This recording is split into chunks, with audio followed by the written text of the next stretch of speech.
8. Februar 2023. Dieses Haus hier, das ist tatsächlich ein Architektenhaus, so könnte man meinen. Es wurde von einem Architekten geplant, aber es kann in nicht weniger wie 6 Monaten komplett erstellt werden, wenn es losgeht. Übliche Zeit 1 bis 2 Jahre, das heißt, man muss keine Jahrzehnte planen an so einem Haus. Das Ganze ist zu sehen in Mannheim, die Firma Hufhaus seit 1912, ja. Du bist aber nicht seit 1912 dabei, oder? Nein, ich bin jetzt seit 2015 dabei und bin seitdem in verschiedenen Stationen schon gewesen. Ich habe zum einen an der Zentrale lange Zeit gearbeitet, habe lange Zeit in München gearbeitet. Exakt, und seitdem liebe ich es, jeden Tag in diese Häuser reinzugehen und diese Häuser unseren wunderbaren Interessenten anbieten zu können. Ja, du hast einen neuen Kollegen, du hast BWL studiert, bist noch ganz neu dabei. Warum denn unbedingt Häuser? Ja, also ich habe mich schon immer für Immobilien interessiert und wollte vor allem den Vertrieb. Und ich meine, wenn man so ein Produkt verkaufen kann, das ist natürlich, macht richtig Spaß. Und ich bin jetzt auch gerade erst fertig geworden mit BWL, also vor 3-4 Wochen. Und, du bist ungefähr wie alt bist du? 23. 23, ja. So alt wie Simone. So, und du hast BWL studiert auf Bachelor. Das ist aber so, das ist ja, ich sag mal, die Theorie. Die Praxis hattest du zwischendurch schon ein bisschen? Ja, doch. Also Werkstudententätigkeiten habe ich gemacht, Praktika, und habe eben da, sage ich jetzt mal, die Praxiserfahrung gesammelt. Aber im Thema Immobilien habe ich jetzt auch Praktika gesammelt. Aber ich denke mal, man lernt, ist ja quasi dann Learning by Doing, was man dann macht. Und das wird sich dann in den nächsten Wochen dann eben erlernen. Marvin heißt du, gell? Ja, das Coole ist ja, Hufhaus baut ja nicht nur solche Häuser, sondern ihr könnt individuell alles planen. Hier habt ihr aber mal ein Haus hingebaut, was hier auf dem Maimarkt in Mannheim wirklich die Leute unglaublich begeistert. Ihr habt viel Glas verwendet. Wie gefällt dir das selber persönlich? Ja, ich selbst finde es natürlich mega. Also könnte ich es mir leisten, sagen wir mal so, dann würde ich es mir auch direkt kaufen. Nee, also es macht schon richtig was her, vor allem wenn man reinläuft, das werden wir später auch noch sehen. Von innen, man hat einen super Blick, ist alles verglast und Architektur ist natürlich Wahnsinn. Zeitlosigkeit oft so das Thema. Das heißt, also du rennst da hier nicht jedem Trend hinterher. Kubische Maße, das Ganze gab es ja schon, ich sag mal so in den 30er Jahren, Thema Bauhaus, gerade Kanten und so weiter, hier ein bisschen verändert. Das heißt, also ihr habt den Überhang hier mit drin. Man hat nicht so viele Dinge, die wirklich dann unbedingt stilbegrenzend sind hier bei dem Haus. Erstmal dir vielen Dank, du musst auf Termin. Ich danke dir recht herzlich, dass du trotzdem dabei warst. Das heißt, man wird dich ab und zu mal jetzt hier sehen? Ja, auf jeden Fall. Also ich bin hier von Mittwoch bis Sonntag immer von 10 bis 17 Uhr und hier wird man mich treffen. Ja, ist nämlich eine Besonderheit, Montag, Dienstag geschlossen. Ihr arbeitet, wahrscheinlich wechselt ihr euch ab sonntags auch schon mal? Ja, genau. Samstag, Sonntag ist dann im Wechsel, aber ich bin jetzt 2. Wochenende auf jeden Fall hier und Montag, Dienstag ist geschlossen. Aber ansonsten kann man immer gerne vorbeikommen. Ja, vielen Dank erstmal. Du bist, was hast du für eine Aufgabe? Ja, also ich bin quasi der Niederlassungsleiter von unseren Musterhäusern hier einmal in Mannheim, und wir haben ein wunderschönes Pendant zu diesem Haus mit einer ganz anderen Architektur, weiße Balken, Satteldach in Frankfurt stehen, und dort diese beiden Standorte leite ich im Endeffekt und bin dort quasi für den Vertrieb zuständig. Das heißt, alle Interessenten, die vorhaben, so ein Haus zu bauen, beraten wir von diesen beiden Standorten aus. Du bist auch noch jung, oder? Ich bin 26 Jahre alt, genau. Ich finde, macht es schon sehr professionell. Absolut, ja. Es steht da so, Körpersprache und so weiter, aber... Also es ist auch so, man muss dazu sagen, ich mache das Ganze jetzt nicht seit gestern und man wächst da so ein bisschen rein. Das Schöne ist, dass Hufhaus mir die Möglichkeit gegeben hat, eben sehr früh auch in diese Stelle zu rutschen. Ich mache diese Leitung der beiden Standorte jetzt eben seit 2 Monaten, und zuvor habe ich unseren kompletten Vertrieb mit einem Kollegen gemeinsam als, ich sag mal, Juniorberater in München betreut, und von dort aus haben wir quasi Südbayern, Österreich betreut, und von daher ist es so ein Prozess gewesen, wo man dann auch da reinwächst, und ich muss auch dazu sagen, für mich ist das kein Job, sondern ich mache das leidenschaftlich gerne. Ich freue mich über jedes Projekt, über jedes Haus, was man dann vorher geplant hat und am Ende wirklich ein Ergebnis da stehen sieht. Ja, absolut. Das wird auch die Leute von Hufhaus freuen, wenn du sowas sagst. Aber du sagst, du lebst das Ganze, denn so ein Traum ist so ein bisschen wie beim Wohnmobil. Da freuen sich die Leute. Das ist, wenn man es richtig macht, ist es fast Freizeit hier, oder? Das heißt, man geht hin und gestaltet die Freizeit von anderen Menschen.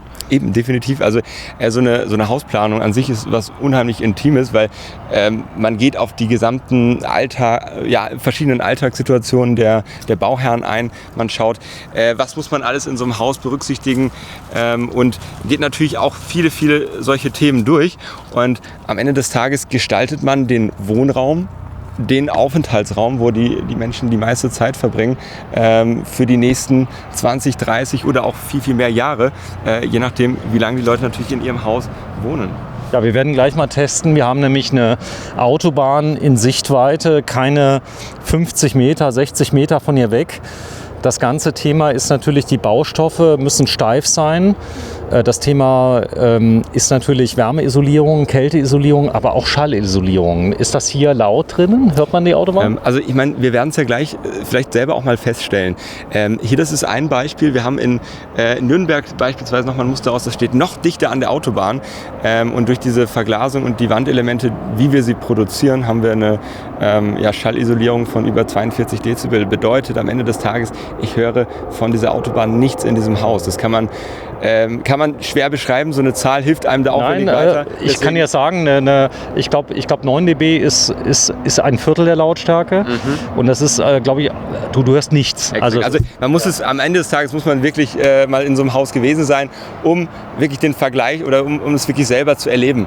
Weil das ist auch ein Thema, es ist natürlich immer relevanter, je nachdem Grundstücke, ich muss am Ende des Tages schauen, wo ist das Grundstück, was habe ich drumherum.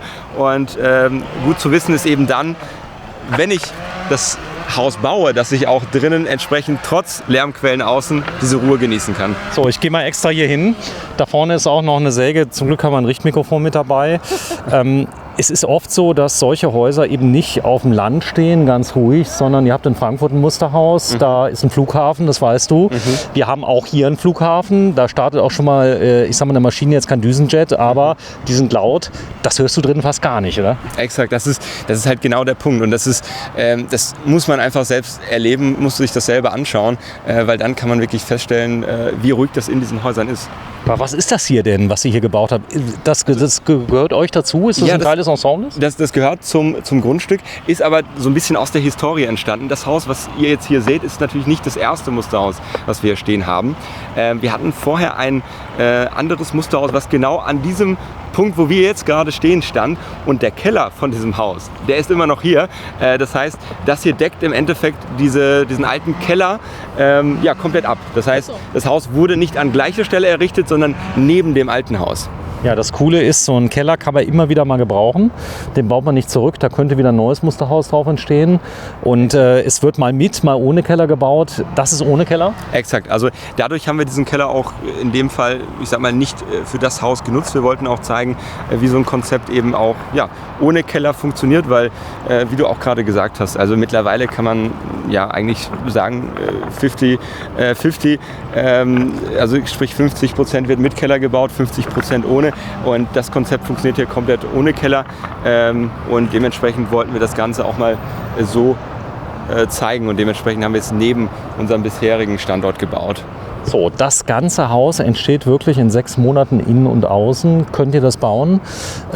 Das Haus kann komplett schlüsselfertig geliefert werden, inklusive Möbeln sogar auf Wunsch, oder? Genau, also wir bauen sogar ausschließlich schlüsselfertig, muss man sagen. Also unsere Philosophie ist es, dass unsere Bauherren, oder wir möchten unsere Bauherren so viel wie möglich entlasten. Heißt, unsere Bauherren sagen uns ganz genau, wir planen präzise, wie das Haus gestaltet werden soll, was in das Haus rein soll, und dann können unsere Bauern sich komplett zurücklehnen. Das heißt, wir kümmern uns darum, dass der Tiefbau organisiert wird, dass all diese Prozesse funktionieren. Die Haustechnik, Elektriker. Also wirklich alles, Jalousien und so weiter, und gehen dann sogar so weit, wir haben eine eigene Möbelmanufaktur, wo wir Küchen, Einbaumöbel, alles, was Sie auch hier in dem Haus sehen, was wir selber fertigen. Also So, das sieht man in diesem Also wir stehen gerade ganz abenteuerlich hier auf einer Steingambione, aber auch die könntet ihr liefern? Exakt, also auch das ist etwas, was Den wir Garten. mitplanen. Wir haben in unserer Firmengruppe eine eigene Gartenplanung, ein Planungsbüro, was genau diese Aufgaben übernimmt. So, ich glaube, ich werde mal nach Frankfurt kommen, weil ich habe Sehr, eine, sehr eine gerne. Südtour und so weiter. Da sehen wir uns. Jederzeit herzlich willkommen. Ich zeige das mal gerade. Also ich bin davon ausgegangen, dass hier hat irgendwie so ein Feng Shui-Effekt, spanischer Garten, dass ein Keller drunter ist, habt ihr gut versteckt. Exakt, also darum ging es auch so ein bisschen, das in den Garten oder in die Gartengestaltung zu integrieren, weil es soll ja irgendwo ein stimmiges Konzept sein und vor allen Dingen bei den Häusern ist es natürlich so, dass der Garten immer auch irgendwo ein Teil des Hauses ist. Ja, was ziemlich cool ist das harte Licht, was wir heute haben. Das sieht zwar schön aus auf der Kamera, zum Filmen eine Katastrophe und da werden wir gleich mal gucken. Ihr habt ein Beschattungssystem gewählt, was mir persönlich extrem gut gefällt. Man kann nämlich, man fühlt sich im Vergleich zu Rollläden nicht so zu, sondern du kannst es halb verschatten, es sieht auch gut aus, aber das ist nicht billig. Aber es ist auf lange Zeit gesehen her ein echter Hingucker, der auch sehr zweckmäßig ist mit diesen, ich sag mal, speziellen Jalousien, die dabei sind. Also unser Anspruch ist es generell bei dem gesamten Haus, wir wollen einfach schöne Häuser bauen, die qualitativ passen, die einem gewissen architektonischen Anspruch gerecht werden und da gehören diese Jalousien in das Konzept dazu, weil klar, ich habe mal sonnige Tage wie heute und ich meine, heute ist es Mitte Februar, da lässt man die Sonne gerne rein. Es gibt aber auch die Tage, an denen ich es natürlich verschatten will und trotzdem eine Belichtung im Haus haben möchte, wovon so ein Haus auch lebt. Das heißt, mit diesen Raffstore-Jalousien kann ich natürlich das Licht super reinlassen, kann die Sonne trotzdem, kann die Fassade trotzdem verschatten, sodass die Sonne nicht direkt scheint. Und das ist eine ganz schöne Sache und das ist auch der Grund, weswegen wir uns bei der Konstruktion für diese Jalousien entschieden haben. Ist es denn auch jetzt so, dass es mit der Dämmung irgendwie ein Problem ist, weil Glas ist ja doch durchlässiger von Wärme und Kälte wie jetzt eine Wand? Also ist es so, dass wir da in einem Joint Venture mit einem Glashersteller wirklich ein eigenes Glas für unsere Häuser entwickeln. Das bedeutet, wir verbauen hier eine Dreifachverglasung, haben auch bereits ein Musterhaus mit einer Vierfachverglasung verbaut, wo wir auch ein eigenes Patent für haben. Das heißt, Glas ist natürlich ein Thema, wo wir uns sehr darauf fokussieren, sodass man heute wirklich sagen kann, dieses Haus, so wie es hier steht, dieses Musterhaus, hat die KfW-Klasse 40+, also es ist ein super energieeffizientes Haus, was die Haustechnik und die Dämmung anbelangt. Und das ist auch für uns ein sehr, sehr wichtiges Thema. Ja, ein schönes Detail, das Fallrohr, wo habt ihr das denn her? Das wird auch von uns selber gefertigt. Das hat keine Naht. Nee, exakt. Also es ist wirklich, also man sieht es an den verschiedensten Details und es ist auch schön, dass es dir auffällt. Ja, klar fällt es mir auf. Weil wir schauen wirklich, also bei jedem Detail, es muss einen gewissen architektonischen Anspruch entsprechen und wir wollen nicht irgendwo bei dem Fallrohr oder bei den Jalousien Abstriche machen, sondern es ist ein ganzheitliches Konzept. Sowohl beim Service als auch beim Endprodukt am Ende. Also Integration Alarmanlage kann so gemacht werden, dass sie nicht auffällt. Ja. Die Klima und Lüftung wird so integriert, dass sie im Alltag nicht auffällt. Ja, also wir haben hier ein Konzept mit Bodenkonvektoren. Das werden wir gleich mal sehen. Da sieht man es quasi im Boden eingelassen. Wir haben viele andere Möglichkeiten, wie man es auch in die Balken einlassen kann. Wenn du mich mal in Frankfurt besuchen kommst, zeige ich dir das mal, weil da haben wir genau die andere Lösung gezeigt. Ja, ziemlich cool. Ihr habt hier Stand der Technik 2017 drin, seid im Regelfall der Zeit immer ein bisschen voraus, aber da gibt es ja mittlerweile Wärmepumpen, 7-Meilen-Sprünge, muss man sagen. Die kommen, Weiland hat da damals das Beste vom Besten dahin gebaut. Trotzdem habt ihr heute ein anderes System. Unter anderem, wir bieten das auch, ich sag mal, diese Weiland-Wärmepumpe oder generell auch Weiland-Wärmepumpen nach wie vor an. Es ist nur so, dass eine Wärmepumpe oder genau das Thema natürlich sehr, sehr schnelllebig ist und wir wollen einfach sicherstellen, dass wir immer den aktuellsten Stand unseren Kunden anbieten und auch den sinnvollsten und effizienten Stand. Und deswegen planen wir da verschiedenste Haustechnikkonzepte ein. Es ist auch nicht so, dass wir das Konzept haben, was wir in jedes Haus einbauen, sondern wir erarbeiten für jedes Projekt ein individuelles Haustechnikkonzept. Sprich, soll es eine Kühlung geben, soll es eine Lüftungsanlage mit Wärmerückgewinnung geben, soll es eine PV-Anlage geben. Das sind alles so Themen, die natürlich auch immer bauherrenabhängig sind. Also was möchte ich haben, was brauche ich, woran glaube ich, wovon bin ich überzeugt und so weiter. Autarkie, ein wichtiges Thema. Exakt. Kommt mal gerade mit, dann zeigen wir das mal gerade. Man kann mittlerweile Häuser planen, die nahezu autark sind. Das bedeutet, dass auch mal Stromausfälle 2-3 Tage, die es ja in Deutschland nicht gibt, gar keine Rolle mehr spielen. Also ich habe gesehen, der Solartag im Winter hier war, ein Haus haben wir gefilmt, 2 kW, war kein Thema am heutigen Tag, oder? Definitiv. Also das ist wirklich kein Thema. Ich habe die Dachfläche ohnehin und es macht auch also es ist jetzt meine persönliche Einschätzung, aber oder meine persönliche Meinung, und es macht einfach Sinn, auf jedes Dach eine PV-Anlage zu packen mittlerweile, den Batteriespeicher in den Technikraum mit einzuplanen und dann habe ich eben diese Möglichkeit, wirklich komplette Autarkie zu erreichen. Und das ist vor allen Dingen, ich sag mal, das Thema ist aktueller denn je und das ist auch ein Ding, was man bei jeder Hausplanung berücksichtigen sollte. Ja, was viele Leute gar nicht wissen, ist, die Batteriespeicher mittlerweile sitzen parallel auf der Phase. Das heißt, die schalten nicht mehr um, die liefern vollautomatisch den Lastmangel dazu. Das merkst du gar nicht, das kann man sogar programmieren, also dass man sagen kann, ich möchte gerne so und so viel, ich sag mal, Spannung dann noch aufbehalten, zum Beispiel für das E-Auto, was ja die Leute auch fragen, kann ich eine Ladestation integrieren, das Konzept geht, oder? Definitiv, also funktioniert ohne Probleme und da muss man auch dazu sagen, also da sind die Fortschritte auch von Monat zu Monat fast schon erkennbar. Also das ist ein sehr innovatives Thema, was immer weiter vorangetrieben wird und da gibt es dementsprechend so viele Möglichkeiten heutzutage, wie man das Ganze in die Haustechnik integrieren kann. Ja, alles ist schön integriert. Hier siehst du die Beleuchtung. Ob das die Beleuchtung ist, ist das Alu hier außen? Was habt ihr? Das ist Alu, einfach aus dem Grund, um die Fassade an den gewissen Stellen zu schützen, sodass auch wirklich, ich sag mal so, unser Unternehmen, du hast es ja am Anfang auch gesagt, existiert jetzt seit über 110 Jahren und wir haben in der Zeit eben viel Zeit gehabt, uns gewisse Details von den Häusern anzuschauen und zu überarbeiten. Das heißt, jedes Jahr updaten wir quasi unsere Details und schauen, was können wir an den Häusern verbessern, wie können wir unsere Häuser noch nachhaltiger, noch langlebiger gestalten. Jetzt mal eine Frage, jetzt habe ich viel Geld investiert. Ja. Ich sag mal, gebe euch den Auftrag, wie kann ich denn sicher sein, dass die Kosten nicht explodieren? Also ist es so, wie generell in der Fertighausbranche, jeder unserer Kunden bekommt eine Festpreisgarantie. Sag das nochmal in die Kamera, jetzt darfst du mal reingucken. Jeder unserer Kunden bekommt eine Festpreisgarantie. Das ist sicher? Definitiv. Also es ist so, dass... Also ich kenne nur Bauherren, die sagen, naja, ich plane mal 2 Millionen, am Schluss werden es 3,5. Ja. Das ist bei euch nicht so. Wenn ihr sagt 2 Millionen, sind 2 Millionen. Exakt. Es sei denn, der Bauherr sagt zwischendurch... Klar, wenn ich jetzt das Haus größer, kleiner plane, dann variiert der Preis definitiv.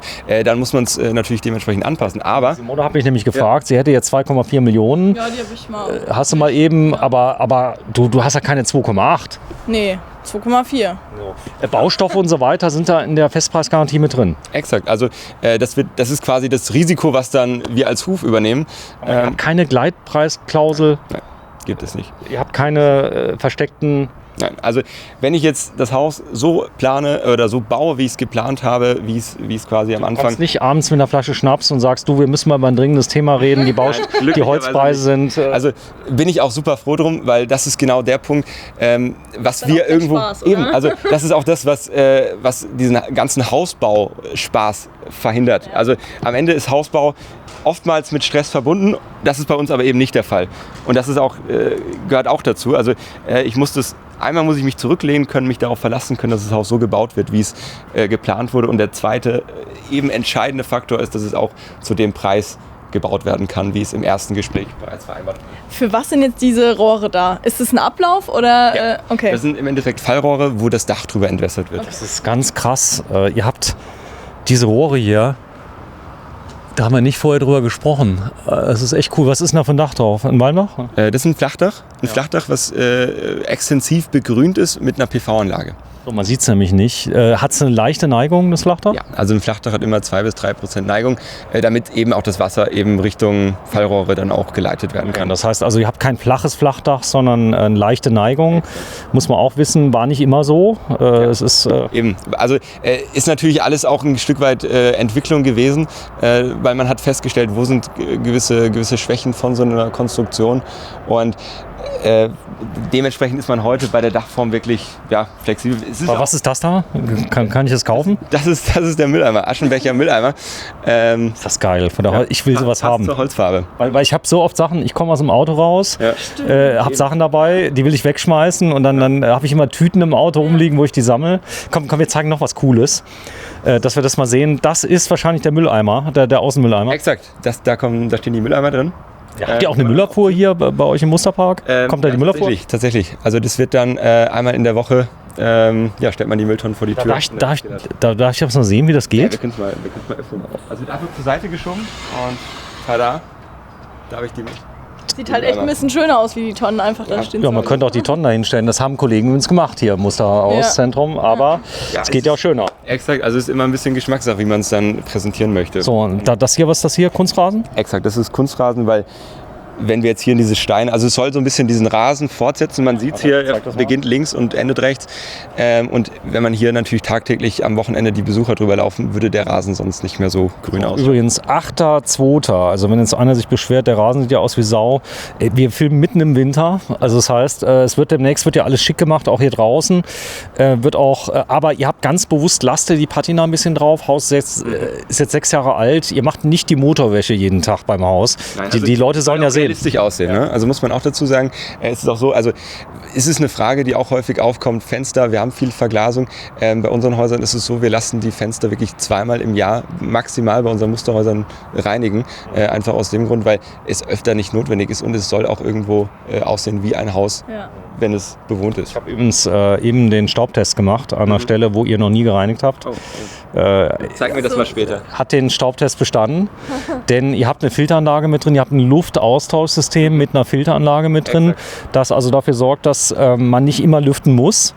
Man kann lüften, wenn man will, aber man muss nicht. Exakt, also das ist wirklich ein Komfortthema. Wir haben auch, ich sag mal, das ist auch immer so ein bisschen, da ist jeder unterschiedlich. Manche sagen auch, sie wollen gerne natürlich belüften, manche sagen, sie wollen sich nicht darum kümmern. Wir haben, du siehst oben diese Oberlichtelemente. Ja, und darüber haben wir natürlich auch... Kippen kann man nicht. Exakt, die kannst du kippen. Ja, und darüber kannst du natürlich sehr, sehr schön passiv auch das Haus belüften, ohne dass du irgendeinen Luftzug merkst oder so. Elektrisch, oder? Die kannst du komplett über Smart Home elektrisiert oder beziehungsweise über Elektromotor steuern. Wie denn? Ich sehe nichts. Ich zeig's dir gleich mal. Das hier ist jetzt eine Festverglasung. Danke, ich habe schon Angst gehabt. Hier, genau das Fenster kannst du nicht öffnen. Ich zeig's dir gleich mal, wo wir solche Fenster haben. Zum Beispiel im Gäste-WC in der Garderobe.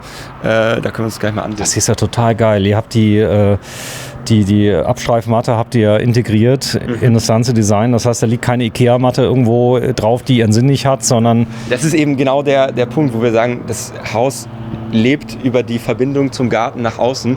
Das heißt, das sind auch alles Dinge, die wir mit bei der Planung berücksichtigen. Das heißt, das ist alles Teil der Hausplanung und Teil des Angebots auch, was wir den Kunden überlassen. So, wenn ich jetzt nicht der große Grün-Fan bin, könnt ihr auch mehr Steine einplanen. Hier vorne habt ihr es gezeigt.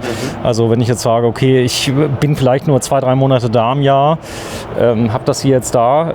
Das alles könnt ihr mit anlegen. Das heißt Gartenplanung, Gabionen, hier diese, ich sag mal, Betoneinfassungen, das könnt ihr alles bauen? Genau, also wir planen das mit. Die Ausführung, da unterstützen wir bzw. die organisieren wir dann vor Ort mit einem Garten- und Landschaftsbauer. So, da muss mich aber nicht drum kümmern, wenn ich das nicht will. Nein, also Denn erstmal einen zu kriegen, ist ja das Problem heute. Exakt, also die Ausschreibung, dann schauen wir auch, dass das Ganze auch, ich sag mal, so am Ende ausschaut.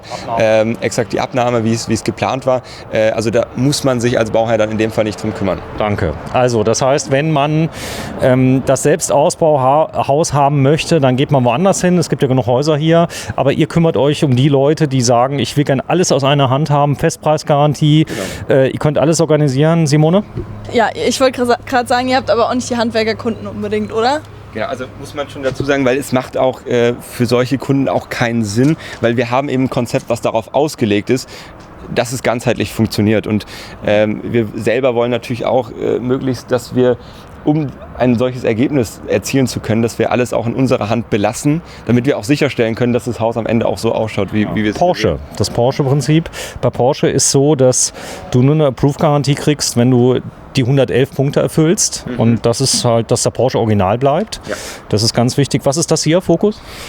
Das ist einfach so eine Platte für da kann man im Endeffekt so einen Ständer reinstellen, wo man beispielsweise dann hier diese Beleuchtung darstellen kann. Also darunter liegt eine Elektrosteckdose. Achso, das ist vorbereitet, dass ich da zum Beispiel irgendwas machen kann. Exakt, genau. Also das kann man dann im Nachhinein auch nochmal nutzen. Man kann jetzt auch da sitzen jetzt solche Beleuchtungen auch drauf.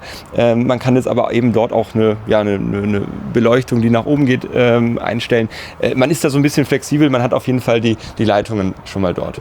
Boah, ist alles schön hier. Das heißt, ihr habt die Dachüberstände, finde ich so toll, weil viele lassen die ja weg aus Kostengründen, weil sie sagen, hey, das sieht kubisch aus, ganz schön, aber das hat ja sehr, sehr praktische Vorteile. Das heißt also, die ganze Fassade wird nicht so schnell dreckig. Eben, also es hat verschiedene Faktoren. Also zum einen ist es natürlich Architektur, aber es hat auch viele Vorteile, wie du sagst. Die Fassade ist das eine, Sonneneinstrahlung im Sommer, genau im Sommer, wenn es warm ist, steht die Sonne hoch und dann scheint sie eben dadurch durch den Winkel nicht auf die Fassade drauf. Das heißt, ich kann das Haus... Unbezahlbar. Eben, also ich kann das Haus an sich erstmal kühl halten, ohne dass ich irgendeine teure Klimaanlage oder sonst was brauche. Das ist auch natürlich auch in Bezug auf Nachhaltigkeit nochmal so ein wichtiges Thema. Die war schon da, als du kamst? Die Elektrosäule, die war schon da, als ich kam. Ich habe da damals schon eingeplant, Ja, oder? exakt, also die war schon da, hat auch zu dem gesamtheitlichen Konzept hier mit Weiland, was wir hier erarbeitet haben, gehört, weil am Ende gehört auch zu einer PV-Anlage, zu einem Batteriespeicher, auch da das Mitdenken, dass man auch schon direkt eine Elektroladesäule einplant, weil irgendwann wird jeder auch das Elektroauto vor der Tür stehen haben. Ist ja witzig. 2017 kam das Thema Nachhaltigkeit, kommt jetzt wieder. KfW belohnt Nachhaltigkeit. Habt ihr euch da schon erkundigt? Ja, definitiv. Also es ist sogar so, dass generell die Fertigung und der Fertigbauweise über Baumaterialien wie Holz etc. Generell eine ganz, ganz nachhaltige Basis bietet im Vergleich zu Beton. Weil Beton hat natürlich eine höhere CO2-Belastung. Das heißt, mit diesen Häusern, so wie wir sie bauen, haben wir auch gar keine Probleme mit den neuen Anforderungen, die wahrscheinlich kommen werden. Ich meine, noch müssen wir abwarten, wie es dann genau ausschaut. Aber auch damit die Häuser weiterhin förderfähig zu halten. Ja, ihr habt natürlich jetzt nicht die Kundschaft eventuell, sage ich jetzt mal, die unbedingt das zinsgünstige Darlehen benötigen. Aber es ist so, soll zinsgünstige Darlehen geben, wenn etwas nachhaltig ist. Genau, es wird zum 1.3. kommen. Förderung, Nee, ja. stimmt, zinsgünstig, stimmt. Zinsgünstig. Aber wenn man das richtig rechnet, so ein zinsgünstiges Darlehen ist eine Förderung. So, das ist so. eben. Ja, wir gehen mal rein, die Vor Haustür. allem aktuell Ja. wird es auch relevanter. Also ich meine, vor 3 Jahren hat es keinen Unterschied gemacht. Habe ich den gleichen Zins oder vielleicht einen günstigeren Zins über die Bank bekommen. Aber jetzt ist es immer relevanter. So, ich zeig mal, die Haustür ist das Gesicht des Hauses. Auch da könnt ihr mit dem Kunden durchgehen. Wenn ich jetzt die Qual der Wahl allein an der Haustür, kannst du dich ja, ich glaube, ein Jahr lang beschäftigen. Da nehmt ihr den Leuten oft, ich sag mal, die Entscheidungen ab oder macht gute Vorschläge. Die Farbe hier, habt ihr die nochmal verändert zwischendurch? Ja? Nein, also das ist so, wie wir es von vornherein geplant haben. Man sieht es auch im restlichen Haus, die Farbe zieht sich so ein bisschen durch. Das machen wir gerne in den Musterhäusern. Aber wie du sagst, Haustür ist ein Riesenthema. Allein Akzente, oder? Exakt, also was man hier für eine Konstellation wählen kann. Aber auch da, wie du sagst, wir machen Vorschläge und schauen, was passt zum Kunden, was passt zum Haus und zeigen die Möglichkeiten. Und dann findet man da in der Regel relativ schnell mit dieser Unterstützung auch eine Variante, die passt. Ja, was total krass ist bei so Musterhäusern, also ich sag mal jetzt irgend so ein Museum, bei dem die Tür 100.000 Mal auf und zu geht, steht der Sache nichts nach, denn hier ist Samstag, Sonntag Betrieb. Es sind einige Leute, die rein und rauslaufen. Das heißt, alle Materialien werden hier auf die Probe gestellt. Vor allen Dingen Bodenbeläge und solche Materialien, da läuft jeder rüber. Das sind solche Dinge, wo man, ich sag mal, in einem Musterhaus einen Stresstest direkt Absolut, das ist wie bei Wohnmobilen. testen kann. Ja, genau. Ich sag mal, Smart Home ist drin, das können wir gleich mal zeigen. Das ist diese tolle Anlage, die ihr habt, die kenne ich eigentlich im Objektbau, gibt es schon lange. Ja, es gibt da natürlich verschiedene Varianten. Das ist eine Variante mit sogenannten Bodenkonvektoren. Deswegen auch diese offensichtlichen Auslässe, sage ich jetzt mal, weil man damit natürlich nochmal eine ganz andere Kühl- und Heizleistung hat. Es geht hier hauptsächlich um die Kühlung bei diesen Auslässen und da gibt es dann auch Varianten, wie eben auch schon mal angedeutet habe, wo es dann in den Balken eingelassen ist. Das ist dann immer so ein bisschen von dem Ich kann sagen, die Kühlung kommt ja von oben normalerweise. Exakt, deswegen macht es wirklich Sinn, die Lüftungsanlage in den Balken eben zum Beispiel auf Höhe der Oberlichtebene zu platzieren. Dort kommt dann die Frischluft rein, die gekühlte Luft. Hier sieht man auch mal das, was ich eben angedeutet habe, so ein Oberlichtkippfenster. Elektrisch. Exakt, elektrisch. Da kann ich ein Fliegengitter vorpacken, das heißt, ich kann das über Smart Home steuern, egal ob ich zu Hause bin oder nicht, kann darüber passiv super schön belüften. Und sowas kann auch übrigens komplett eine Lüftungsanlage ersetzen. Was mache ich, wenn mal die Elektronik ausfällt, alle Fenster sind offen? Was mache ich dann? Also ich kann diese Fenster auch manuell schließen. Also es gibt die Möglichkeit, quasi dann auch aktiv dorthin zu gehen und die Fenster zu schließen. Aber an sich natürlich optimal funktioniert es dann doch, wenn Strom da ist. Die Haustechnik muss man sagen. ist mittlerweile in Deutschland so ausgereift, dass ja kein China-Kram, was ich irgendwie kaufe, sondern deutsche Firmen. Mich hat gewundert, wir haben eine Haustechnik gefilmt, die war tatsächlich 15 Jahre alt, die ging noch. Hager oder was ist, ich weiß gar nicht, was drin war. Irgend so eine Haussteuerung. Aber die funktioniert. Sag mal, das hier ist die Garderobe, oder? Exakt, genau. Das ist quasi vom Eingangsbereich, kommt man hier rechts direkt in die Garderobe. Ihr lebt ja in dem Haus quasi, oder? Tagsüber. Quasi tagsüber, ja. Bitte mal öffnen. Das ist, also da habe ich richtig Platz. Nicht nur so eine Pseudo-Garderobe, sondern... Genau, das ist quasi bei der Hausplanung schon direkt berücksichtigt. Man sieht hier diese Nische. Das heißt, wenn ich jetzt von vorne hier drauf schaue, sehe ich den Schrank ja gar nicht. Ich sehe einfach nur den Flur, der Richtung Gäste-WC dann hier rüber geht. Aber das sind so Möbel, die wir eben, das ist alles mit geplant von vornherein und auch von uns gefertigt. Und es ist halt auch aufgeräumt, ne? Also es hängen nicht die Jacken einfach irgendwo rum. Ein separater Raum ist auch mal schwierig, haben wir auch schon häufiger geplant. Die meisten Kunden sagen, dann ist der Weg zu weit. Ich muss eine Tür öffnen, muss vielleicht hier um die Ecke gehen. So ein Schrank ist dafür eigentlich super. Ich mache die Tür auf, hänge alles rein, mache die Tür zu und gut ist. Ist hier das Klo dahinter? Exakt, genau. Komm wir gemein. Gerne reinschauen. Das ist, die Klobesichtigung machen wir ja auch gerne beim Wohnmobil, aber das ist wahrscheinlich das Klo, was am meisten... Was wir hier eingebaut haben, sorry, dass ich da unterbreche, weil wir sehen es gerade, sobald ich hier reinkomme, hier gibt es sogenannte Präsenzmelder, öffnet sich dann auch das Fenster ganz automatisch, sodass ich jetzt hier auch nicht irgendeinen Schalter suchen muss. Ach so, das hat schon 10.000 Mal gemacht und das funktioniert immer noch. Exakt. Krass. Das heißt, jedes Mal, wenn ich die Tür öffne, hier auf die Toilette gehe, öffnet sich das Fenster ganz automatisch. Und wenn dieser Präsenzmelder feststellt, dass ich jetzt eine gewisse Zeit nicht mehr hier war, schließt sich das auch wieder. Er riecht aber nicht, oder? Der Präsenzmelder. Der Präsenzmelder nicht. Ne? Der sorgt dafür, dass es in der Regel schnell nicht mehr riecht. So, ich zeig mal, da vorne ist die Belüftung, die drin ist. Da sind Filter drin, die werden regelmäßig gereinigt, so dass man das machen kann. Das kennt man ja aus der Badlüftung. Dann hier auch das Thema Holz. Alles sehr zeitlos. Ich gehe mal gerade einen Schritt zurück, wenn mal gerade, dann kann ich die Simone mal ein bisschen mehr zeigen, denn die Räume sind alle extrem groß. Dadurch, dass fast eine grifflose Optik hinten, alles sehr weiß, alles, das ist natürlich geil. Ich baue ein neues Haus, ich kaufe die Möbel von euch, alles ist auf einen Millimeter angepasst. Exakt, also das ist ja auch hier bei dem Schrank, den du gerade geöffnet hast, Simone, da sieht man es sehr, sehr gut.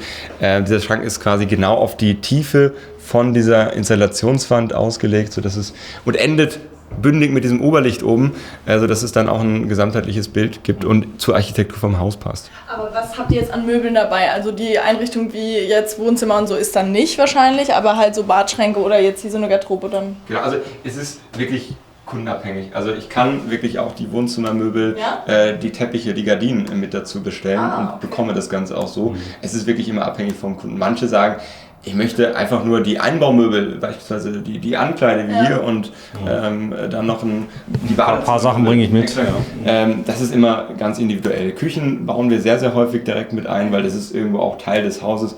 Und von daher ist es immer, aber am Ende kundenabhängig. Aber das heißt, ihr habt auch verschiedene Möbel dann nochmal, also Wohnzimmer, Schlafzimmer und so. Also wo man sich wirklich über nichts, wirklich gar nichts kümmern muss. Es ist sogar so, dass wir die Möbel individuell für die Kunden fertigen. Also wir haben ja eine eigene Möbelmanufaktur, eine eigene Möbelschreinerei, wo wir genau für jeden Kunden maßgeschneidert die Möbel dann auch herstellen. Da darf ich mal was zeigen, was gar nicht so auffällt. Ja.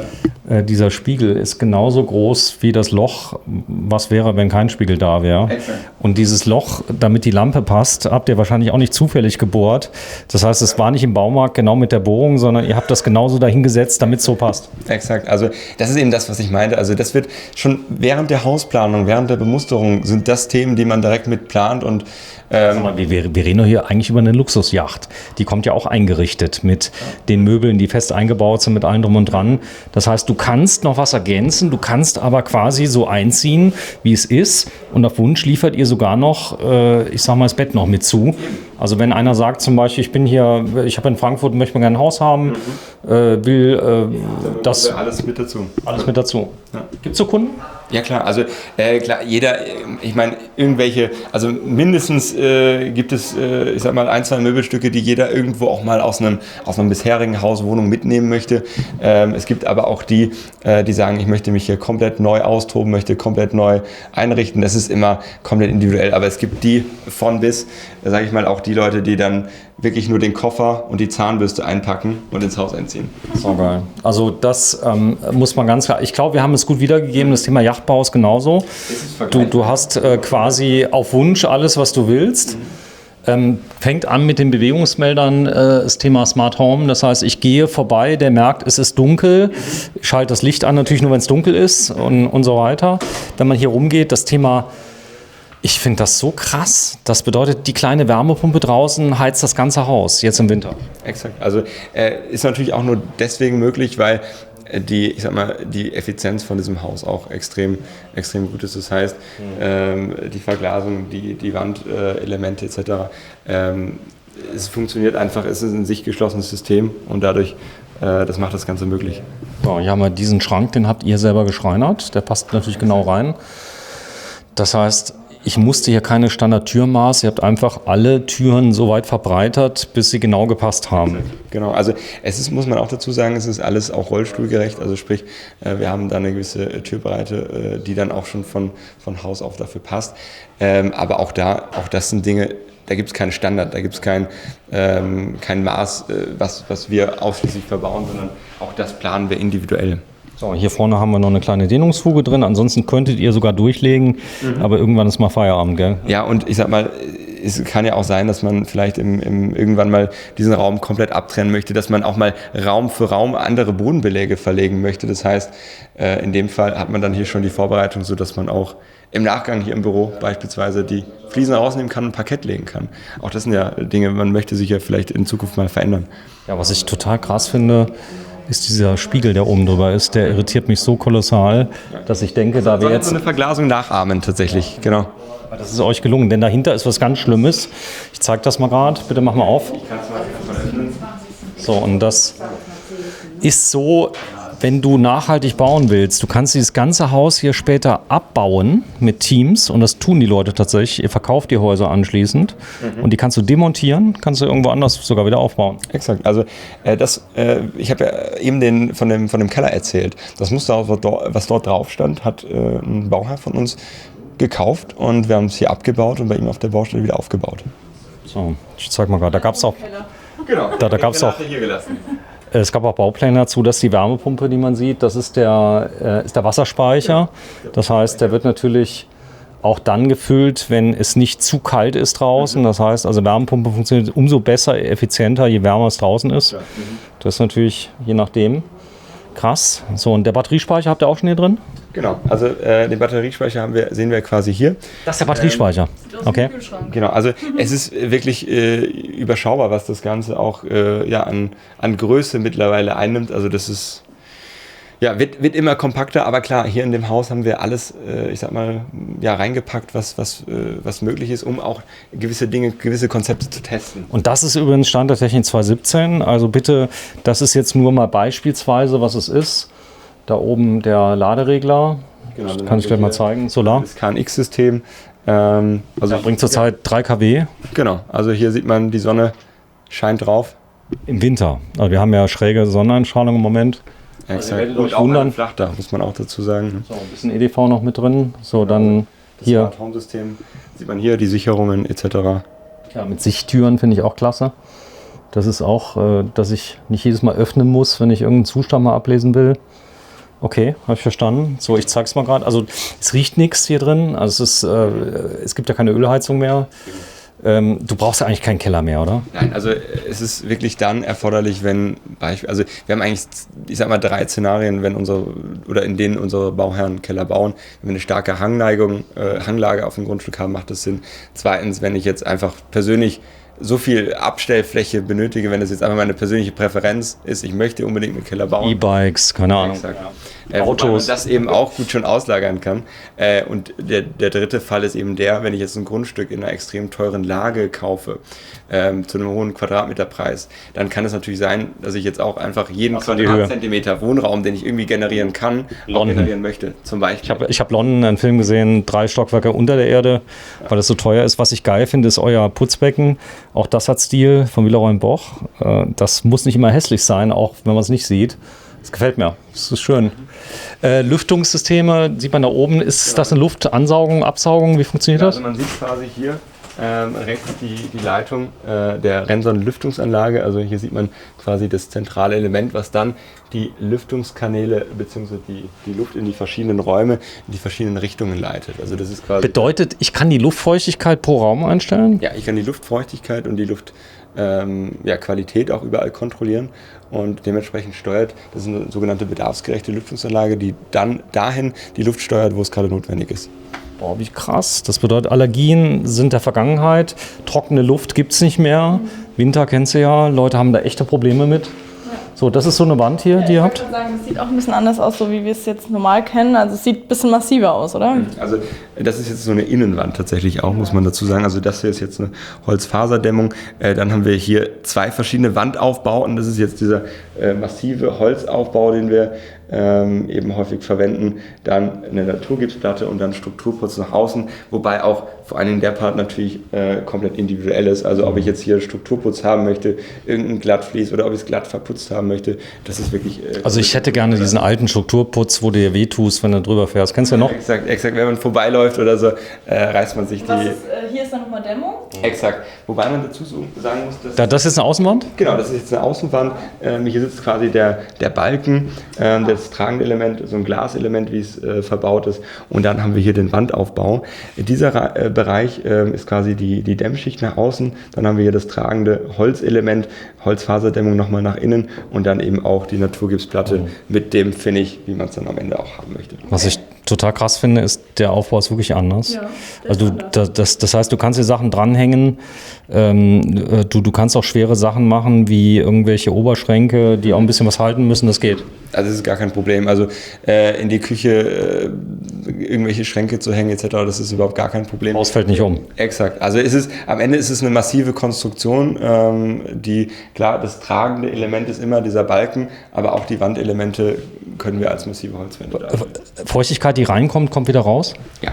Genau, also wir arbeiten oder wir können quasi, was häufig verbaut wird, sind ja so gewisse Haushersteller arbeiten mit verschiedenen Folien etc. Das lassen wir komplett sein. Wir haben einen diffusionsoffenen Wandaufbau, sodass eben auch das Holz atmen kann, dass Feuchtigkeit auch entweichen kann etc. Was ist das jetzt für eine Dämmung hier?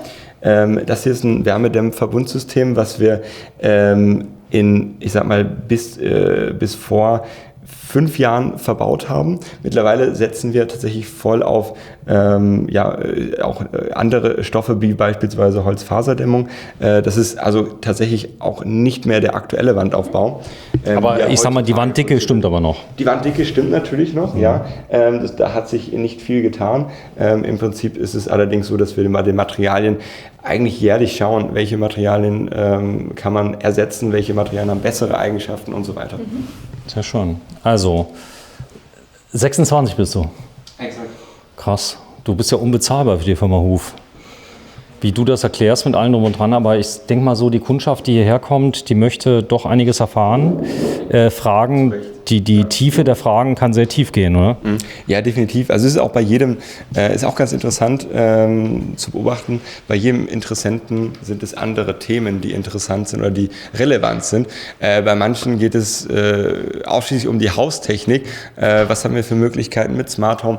Bei anderen ist es nur das Thema Nachhaltigkeit beispielsweise. Bei anderen ist es das Thema Raumhöhe. Also jeder hat so sein Steckenpferd, was ihm besonders wichtig ist. Von daher geht es oder abhängig vom Kunden in die verschiedensten Richtungen. Was ich total krank finde, ist, dass ihr exakt meinen Stil getroffen habt. Ja. Es ist wirklich, also sprich die hellen Hölzer, die kamen ja irgendwann mal 13, 14, waren die so Megatrend. Dann habt ihr das Haus wahrscheinlich geplant, 15, 16 irgendwann. Genau. Habt das dann mal gebaut, die grifflose Optik in, ich sag mal, auch nicht ganz weiß, sondern leichte Magnolie in Verbindung mit dem Silber. Das heißt, hier habe ich lange Freude dran, sehe ich mich nicht schnell satt. Klar, irgendwann wird auch, ich sag mal, dieser Schieferbelag, da werden die Leute dann sagen, oder diese Natursteinoptik, mein Gott, ich bin ja nicht auf dem Friedhof, aber das wird wahrscheinlich auch noch 20 Jahre dauern. Es ist ja immer so, vor allen Dingen was Inneneinrichtungen anbelangt, da verändert sich der Zeitgeist auch irgendwo. Aber Das ist doch sehr zeitlos. eben das wollte ich nämlich gerade sagen, das ist das, wo wir uns besonders oder wo wir ein besonderes Augenmerk drauf legen, ist, dass die Architektur und auch die Inneneinrichtung dementsprechend möglichst zeitlos ist. Also dass ich nicht nach irgendeinem Trend gefolgt bin und nach 10 Jahren eben feststelle, das ist jetzt überhaupt gar nicht mehr das, was mir gefällt. Also Miele sehe ich hier vorne.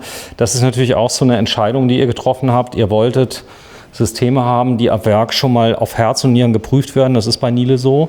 Das heißt also, jedes Gerät, was gebaut wird, wird ausprobiert. Jedes.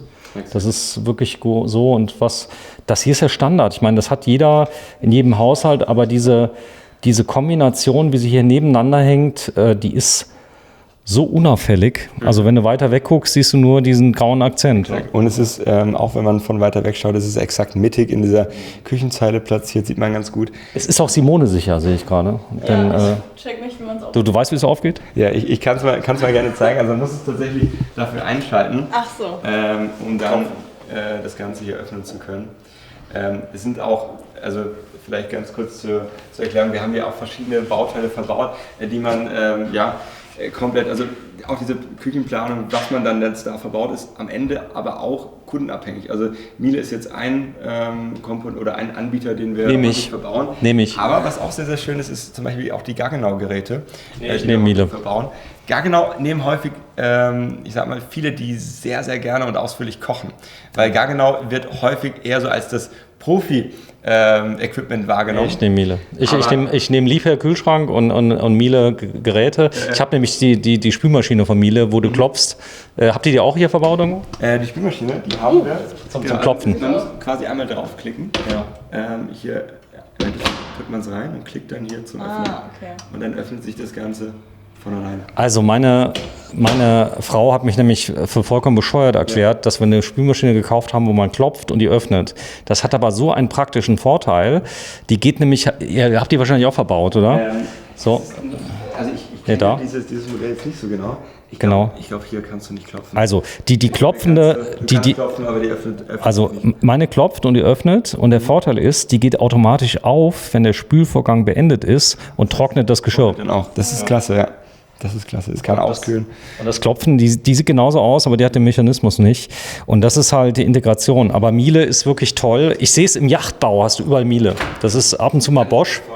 So, dann die grifflose Optik. Es spielt auch keine Rolle, wo du drückst, es geht immer auf. Wobei, das ist jetzt der Kühlschrank, da muss ich das. Das ist der Kühlschrank? Ah, okay. Genau. Aber bei den Resten. Da darf ich mal reingucken, im Kühlschrank? Weil Das habe ich natürlich ausgerechnet. der ist so krass unauffällig. Boah, wie schön. Also ich muss dazu sagen, bitte Leute, es ist kein Küchenstudio. Es geht nur um dieses Gesamtensemble dieses Hauses, dass die Leute so oder so ähnlich kaufen können. Ja. Küche ist eben, also unterschätzt man auch viel. Es gibt da allerdings viele Statistiken zu. Küche ist eigentlich der Raum, wo man sich am häufigsten aufhält. Deswegen meiner Meinung nach extrem wichtig. Also auch diese Art, das so ein bisschen kommunikativ auszurichten, also sprich die Arbeitsplatte in Richtung Essbereich. Das heißt, man ist während dem Kochen auch nicht irgendwie, schaut nicht eine Wand an, sondern ist, auch wenn man Gäste hat, mit den Gästen kann man sich super unterhalten, kann sich in die Augen schauen und kann trotzdem an der Arbeitsplatte seine Zwiebeln schneiden. Oben mal auf, bitte. Gerne. Dann kann man gucken. Da. Die Seite muss auch ein bisschen schauen. Ja, das lernst du ja mit der Zeit. So, und ihr habt das gute Vosswasser, ist schon leer. Aber der, Weinkühlschrank ist mit drin, du hast einen Backofen, Dampfgarer und eine Kaffeemaschine. Was will man mehr? Was ist hier oben? Man kann das hin und her bewegen? Wie, Schneidbrett? Das sind Schneidbretter, genau. Okay. Oberfläche hier ist Metall, oder? Genau. Echt? Ja, kannst du auch Ist mal. Alu oder was ist das? Genau. Das ist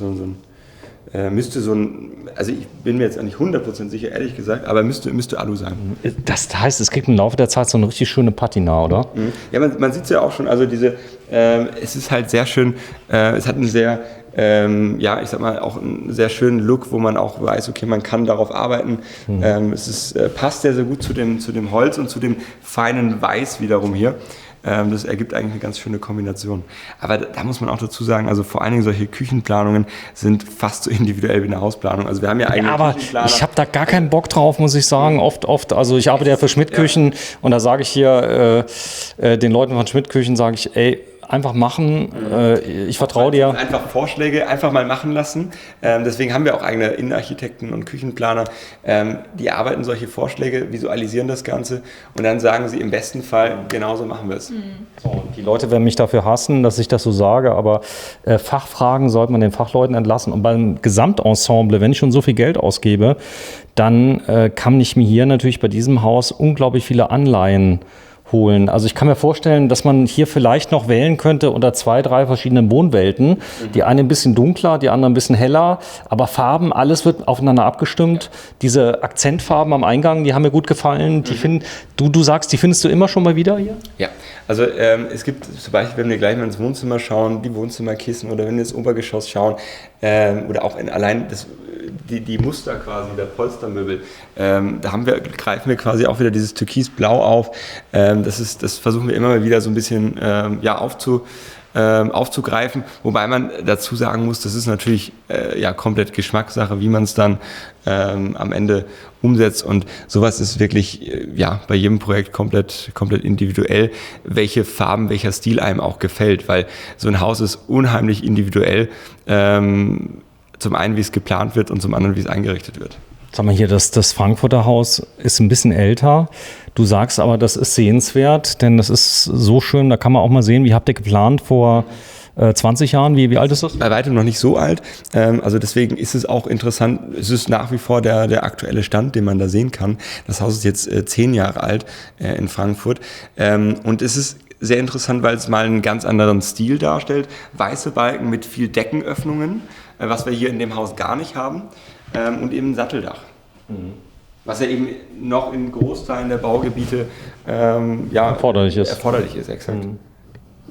Gut, ist natürlich ja bei dem Haus, würde ich fast sagen, ich kaufe mir dann das Grundstück passend dazu, da wo man es auch bauen darf. Aber ganz ehrlich, das könnte ja jetzt irgendwo auch in Hamburg an der Alster sein, in einem wirklich schönen Gebiet. Jetzt werden viele Leute sagen, mein Gott, es kostet glaube ich 1,2 Millionen, wie es hier steht. Wie es hier steht, liegt man ca. bei 1,2 Millionen. Ohne Grund, ohne Bodenplatte, korrekt? Exakt. Also Bodenplatte ist da natürlich mit dabei, das schon, aber das Grundstück ist natürlich, das ist dann individuell abhängig von der Lage etc. Grundstücksgröße, was würdest du empfehlen für das Haus? Also es liegt immer wirklich an der Lage. Also wenn jetzt mal ehrlich, wenn du selber... wenn ich jetzt auf der einen Seite Feld und Wiese habe, dann wirkt das Grundstück visuell deutlich größer. Aber ich würde mal so eine Grundstücksgröße von 650 bis 700 Quadratmeter für so eine Hausgröße schon empfehlen. Minimum, damit es auch wirkt. Also ich sage immer, wir hatten eben schon Probleme von der einen Seite überhaupt drauf zu gucken.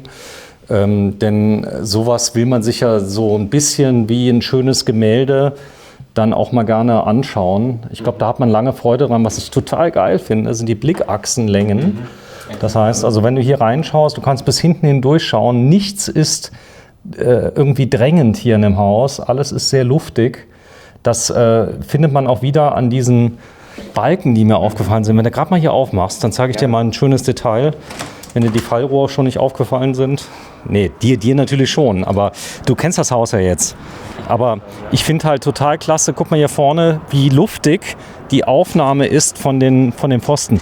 Ja, das stimmt schon. Also das ist am Ende des Tages soll das Ganze ja auch natürlich gewisse Notwendigkeiten erfüllen. Es muss das Dach tragen, aber es soll so leicht wie möglich auch wirken. Soll jetzt nicht schwerer oder massiver oder zu sehr in den Fokus rücken. Ja? Wow. Ich hätte nicht gedacht, dass ich hier sowas finde in Mannheim.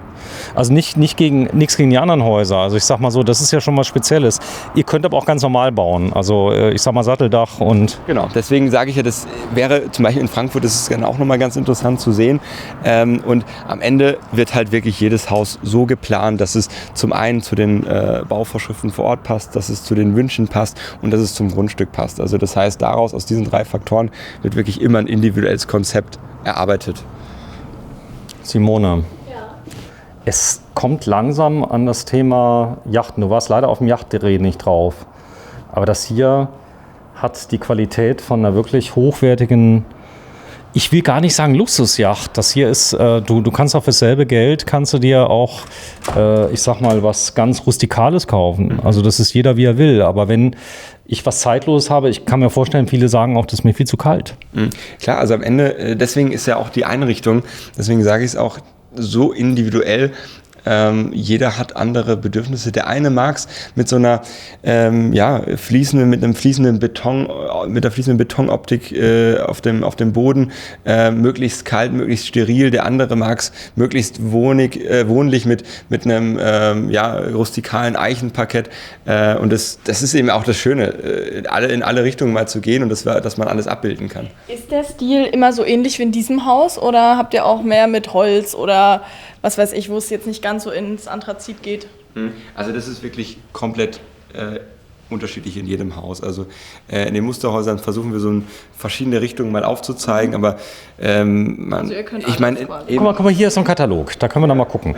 Da kann man ein bisschen gucken, also da darfst du mit nach Hause nehmen, weil dafür liegt er hier. Exakt. So, jetzt darf ich mal sagen, gerade mal das Haus, was du eben hattest, vielleicht, wir fangen mal an im Januar, wenn du mal so lieb bist. Okay. Ist ja hier so ein Kalender. Genau. Also wenn ihr am Mann vorbeikommt und es sind noch welche da, dann ruhig mal sagen. So, das ist... Man sieht aber, es sind immer viele Fenster bei euch dabei. Genau. Das ist so euer Steckenpferd. Gibt es auch Leute, die sagen, oh nee, Fenster will ich nicht so viele, schickt ihr die dann woanders hin oder sagt ihr, können wir auch? Ja. Also im Prinzip können wir das auch, aber ich sag mal, in der Regel kommen die Leute auf uns zu, die eben viel Licht und viel Fenster haben wollen. Boah, ist das schön. Ist das ein Haus, ein Kundenhaus? Ja, das ist ein Kundenhaus. Der hat im Endeffekt hier so eine Hanglage, hat hier rechts, man sieht es angedeutet, so ein Natur. Und kannst du mir einen Gefallen machen? Halt's mal vor dich. Weil mir bricht gerade der Arm ab oder so, ja, weil der Winkel war so steil. So. Bitte, ich habe dich unterbrochen. Genau, das ist quasi ein Haus, was eigentlich noch schöner ist, wäre ein Foto, haben wir leider im Kalender nicht in die andere Richtung. Man sieht es hier angedeutet in der Spiegelung. Ist doch Photoshop, oder? Nein, das ist, also ich war schon mehrmals vor Ort, also ich kann bestätigen, das Haus schaut genauso aus, aber noch schöner, wie gesagt, ist der Ausblick von hier in die andere Richtung. Ja, das wollte, glaube ich, der Fotograf so ein bisschen einbringen, gell? Exakt. Gut, da macht das Grundstück natürlich viel her. Genau, aber am Ende des Tages zeigt es nochmal, wie so ein Haus sich in das Grundstück einfügen kann. Bei so einer Machen wir eins weiter? Mit der Garage. Das sollte man im März mal gucken. Also hier sieht man... Bungalow. Mit Garage, also auch über eine Ebene. Und das Schöne hier dran ist natürlich, wenn ich jetzt hier in dem Haus stehe, habe ich bis nach hier oben unter den Giebel diese Öffnung. Was ich krass finde, ihr wollt es auch immer wissen, gell, in einem Wohngebiet, dass also die Einbrecher auch wissen, wo sie rein müssen, ne?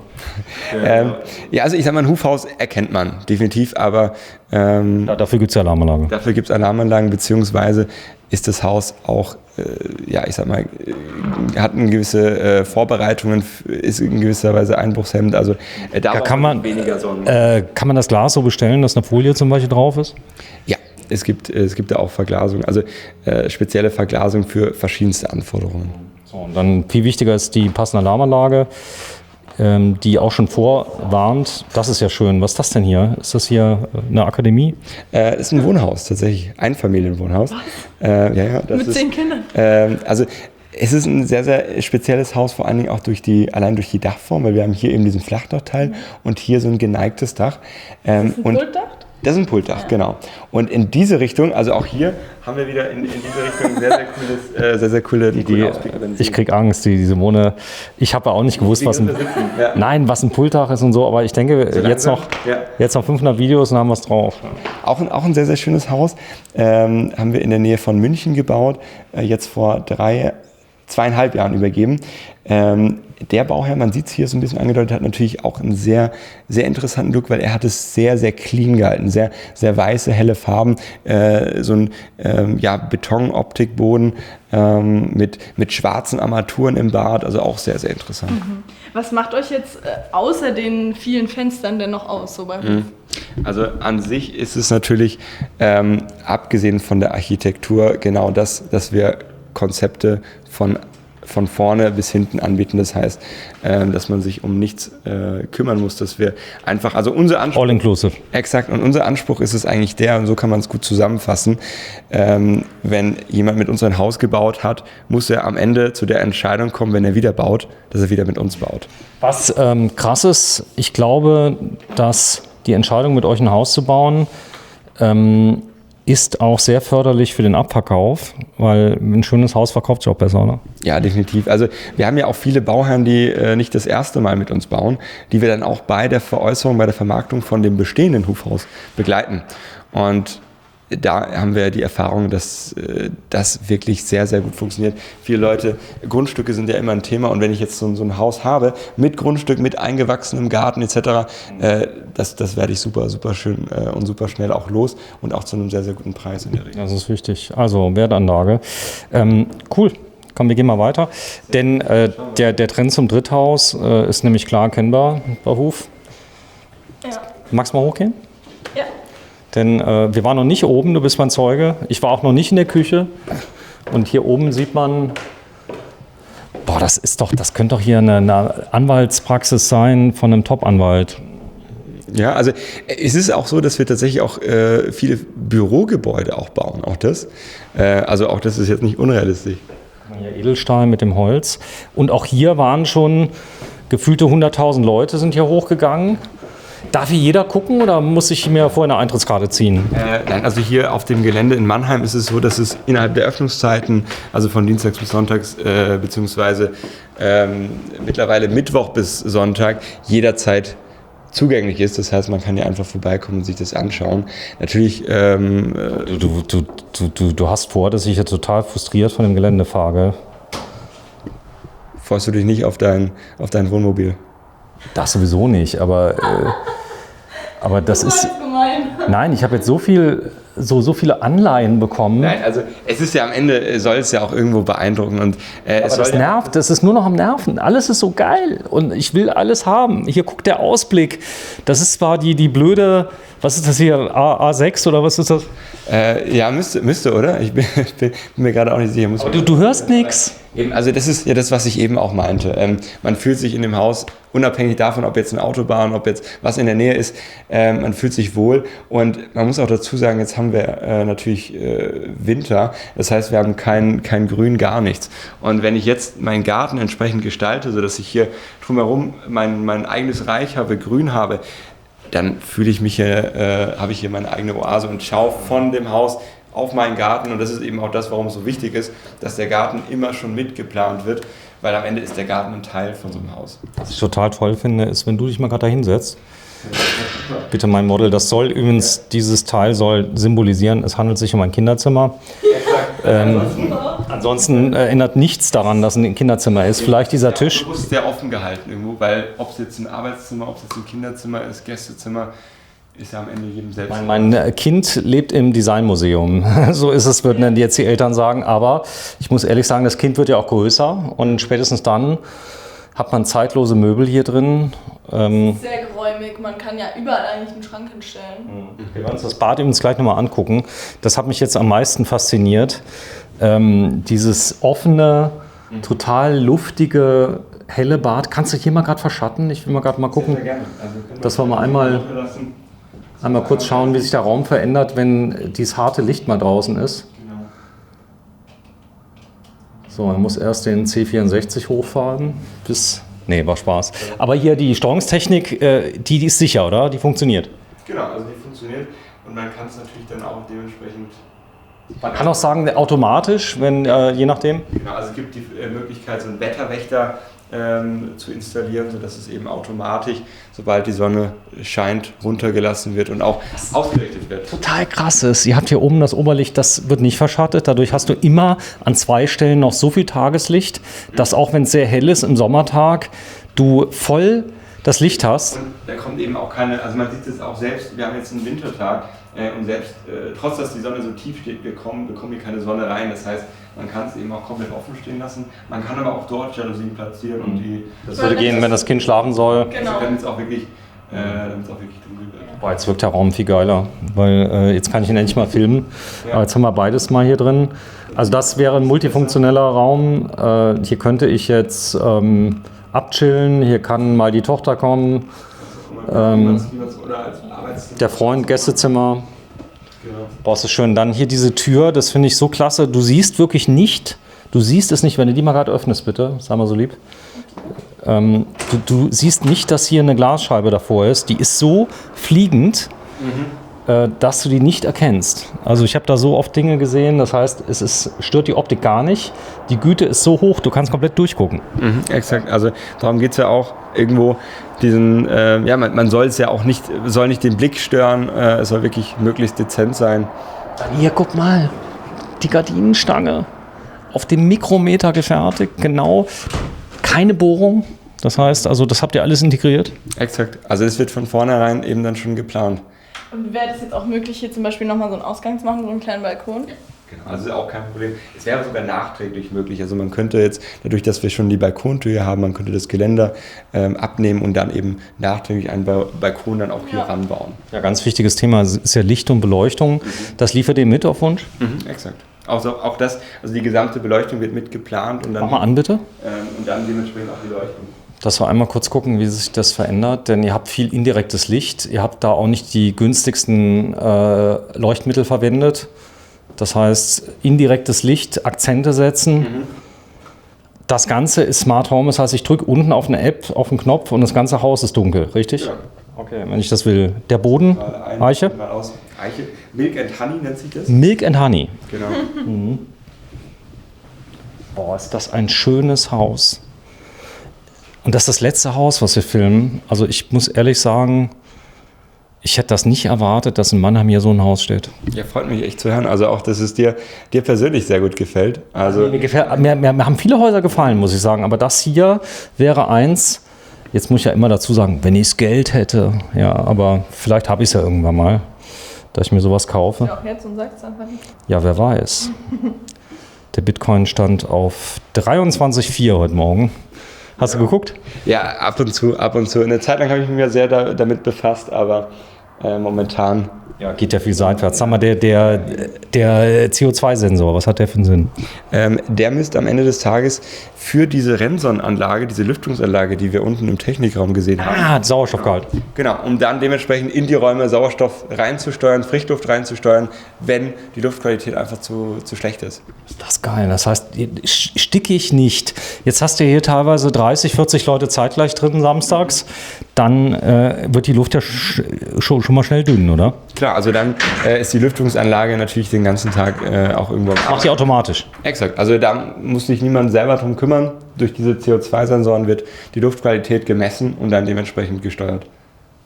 Boah, es ist so schön. Es ist wirklich wie, also ich lese ja keine Zeitung wie Schöner Wohnen und so, das werde ich demnächst mal machen, wenn ich mir mal die Musterhäuser angucken kann. Aber das hier ist eins, die Woche ist überhaupt das erste Mal, dass wir sowas filmen.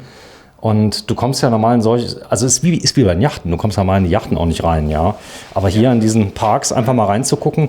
Mal schauen, exakt, einfach um auch mal Eindrücke zu sammeln und zu schauen, was gefällt einem überhaupt, was gibt es überhaupt für Möglichkeiten. Ja. Also ich mache dir folgenden Deal. Ich finde dich so cool, wenn du mir Häuser besorgst, die cool sind, dann gehen wir die zusammen gucken, treffen uns da mit der Kamera, du sprichst mit den Hauseigentümern, ob wir das dürfen. Der eine oder andere wird es tun. Die Musterhäuser gucken wir uns eher an. Aber das, was ihr hier baut, das ist alles made in Germany? Ja. Also da haben wir, also viele Bauherren, muss man dazu sagen, die auch gerne ihr Haus zeigen, weil am Ende ist ja auch viel persönliche Note mit reingeflossen in die Planung und die Leute zeigen es ja auch gerne. Also da haben wir viele Projekte, die wir uns gemeinsam da mal ansehen können. Definitiv. Also wir machen das auf jeden Fall. Wir werden es fest einplanen, Simone. Wir werden uns diese Häuser angucken und ich möchte lernen. Ich möchte lernen, dass nicht nur Italiener sowas können, sondern auch Deutsche. Denn man denkt ja immer so, dass das die... Ey, leck mich fett. Guck dir das mal an. Simone, Ja? mach mal auf die Tür. Ja. Die habe ich noch gar nicht gesehen. Da ist eine Dachterrasse. Du Sack, das hast du mir gar nicht gesehen. Die sieht man nicht von unten. Deine Reaktion sehen. Das gibt's doch gar nicht. Ja, das Du hast das, was jeder haben will. Ja, und vor allen Dingen bei dem Wetter super, ne? Also kann man super genießen. Aber das ist, ich meine, das bietet sich ja an durch das Flachdach. Aber der Winkel ist so krass, dass du, wenn du da liegst, wenn dich mal einfach mal draufsetzt und mal sagst, ob du die Leute da unten sehen kannst, die da vorbeigehen. da ist ja keiner. Nee, da ist keiner, aber du kannst nicht auf die Straße gucken, oder?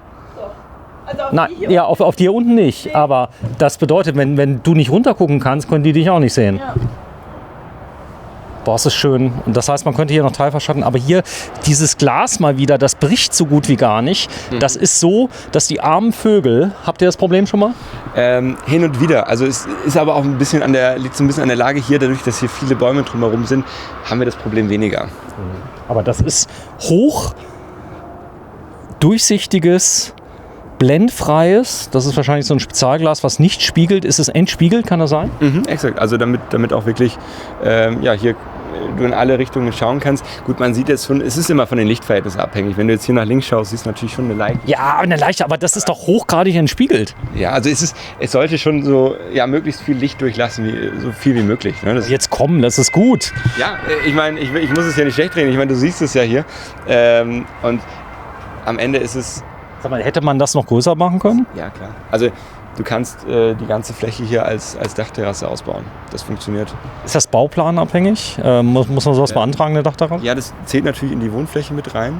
Aber im Prinzip, so wenn ich diese Fläche sowieso überbaut habe, geht es in der Regel immer. Ey, du machst mich total fertig. Warte, ich stelle mich mal hier in die Ecke. Und das ist im Preis mit drin? Bei dem? In den Kosten, die ich jetzt genannt habe, ist die Dachterrasse mit drin. Ja. Exakt. Also in dem Fall haben wir natürlich hier auch diese Begrünung, diese Streifen, die man jetzt hier im Garten auch sieht, fortgeführt. Also auch da versuchen wir wirklich so eine einheitliche Linie zu fahren. Also man sieht hier diesen Kiesuntergrund mit diesem grünen Streifen, mit diesem Kunstrasen, genauso wie auch um das Haus überall drumherum. Wäre das jetzt auch, wenn man es jetzt mal ökologisch sieht, auch möglich, hier das zu begrünen? Ja. Ja, okay. Ja, klar. Es ist auch, ich sag mal, da geht auch der Trend hin, das bauen wir immer häufiger und sieht auch meiner Meinung nach eigentlich am schönsten aus, weil es am natürlichsten ausschaut. Ja, aber dann, wie ist es dann? Ich muss es ja auch irgendwie pflegen können. Wie mache ich das dann, wenn das jetzt auf dem Dach ist? Also in der Regel sind es Pflanzen, die mit der Feuchtigkeit, die so in der Luft ist, dann ganz gut auskommen. Aber ich sag mal, wenn wir jetzt wirklich 2 Wochen im Sommer durchweg Sonne haben, dann muss man auch schon mal auf den, vielleicht mit der Gießkanne oder mit dem Gartenschlauch mal ein bisschen wässern. Das bleibt dann nicht aus. So, ich lasse euch mal ein bisschen reden. Derweil, nee, echt? Ist da das Bad dahinter? Echt? Das heißt, das Bad, was wir eben gesehen haben, war nur für den Junior? Exakt.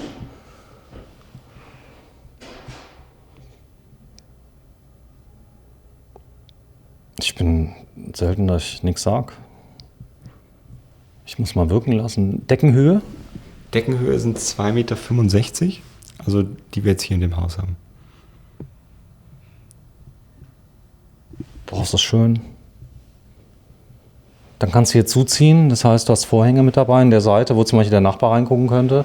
Oder halt auch die Jalousien. Wobei du ja ohnehin selbst festlegst in der Planung, wo es dann verglast sein soll, wo es geschlossen sein soll. Ja, du weißt ja, ich bin so ein Typ, ich kaufe das so, wie es hier steht. Und ich bin echt begeistert. Dann hier auch mit diesen Oberlichtern, ich meine, das geht natürlich nur so, wenn du so baust. Ihr seid ja an nichts gebunden. Weißt du, wenn du das mauerst, dann, ihr könnt einfach irgendwas entwickeln auf der CAD und könnt es bauen. Exakt. Also die tragende Konstruktion sind ja wirklich die Balken. Also am Ende ist es ja wirklich eine Fachwerkkonstruktion. Nein, das geht hier um die Ecke. Exakt. Warte, dann ist hier rechts der Kleiderschrank, oder? Kleiderschrank, genau. Und so. Ey, dieses Fenster hier. Das ist bodentief. Wow. Sag mal, durch diesen Spiegel verlängert sich der Raum um gerade das Doppelte. Das heißt... Ja, es ist unglaublich. Also was man mit so Spiegeln bewirken kann. Es geht einfach noch mal genauso weit nach hinten. Ne? Und ich meine, vor allen Dingen, das sind so Konzepte, wo es halt wirklich Sinn macht, bei der Hausplanung sowas schon direkt zu berücksichtigen. Weil das fügt sich einfach komplett in die... Sag mal, ist der Kleiderschrank mit drin im Preis? Nee. Mach mal auf, bitte. Sehr, sehr gerne. Also man sieht hier die verschiedenen Elemente. Also, warte, ich komme mal gerade zu dir, man kann es ein bisschen schlecht sehen mit dem Licht. Jetzt ist besser. Kannst du mal gerne reinschauen. Also das sind auch Dinge, die wir haben in der Planung festgelegt haben. Was braucht man überhaupt für Flächen? Hänge ich viel? Simone, guck mal hier. Ein begehbarer Kleiderschrank. Das ist, der ganze Raum hier ist ein Kleiderschrank. Ja. Kleiderschrank und Spiegel. Kleiderschrank und Spiegel. Nicht nur ein Spiegel, mehrere Spiegel. Ja, das ist schon wichtig. Ja, also irgendwo. Darf ich dazu was sagen? Ich habe einen Teil von diesem Haus habe ich. Und zwar? Ich habe diese Lampen hier. So oder so ähnlich. So, komm, wir gehen weiter. Das ist alles. Also das ist der Blick hier raus. Schon schön. Das ist total schön. Zumal du kannst dir die Räume jetzt mal vorstellen. Du kannst dir auch die Quadratmeter jetzt besser vorstellen. Weil das siehst du ja auch im Prospekt nicht, oder? Ja, eben. Also dafür muss man in so einem Raum gestanden haben. Also um diese Quadratmeter, um die Raumgrößen zu fühlen, um zu sehen, ob es zu groß, zu klein wirkt. Wie viel Quadratmeter hat das jetzt nochmal? Knapp 200. Boah, die sind aber schön aufgeteilt. Ich kenne Häuser, die haben 200 und die sind aber so verwinkelt. Ja, viel weniger Platz. Wobei man auch dazu sagen muss, es kann ja auch, also man kann es von zweierlei Gesichtspunkten sehen. Zum einen ist natürlich alles schön großzügig geplant. Auf der anderen Seite hat man natürlich jetzt hier nur ein zusätzliches Zimmer, ne? Also das beziehungsweise das Arbeitszimmer im Erdgeschoss plus das Kinderzimmer. Das heißt, man kann wirklich auch auf 200 Quadratmeter auch viel mehr Räume unterbringen. Das ist immer am Ende Planungssache. Ne? Ja, aber es ist doch ehrlich, wenn ich jetzt hier bin, dann muss nur noch die Ehe halten. Ja, das ist dann, weil oft sind ja Leute, die viel Geld haben, nicht immer die glücklichsten. Aber das sind ja, ich sage mal jetzt keine Multimilliardäre, sondern oft Handwerker, Selbstständige, die hart gearbeitet haben. Wahrscheinlich ist es dann nicht der Busfahrer um die Ecke, der sich für 2 Millionen dann so ein Haus kauft.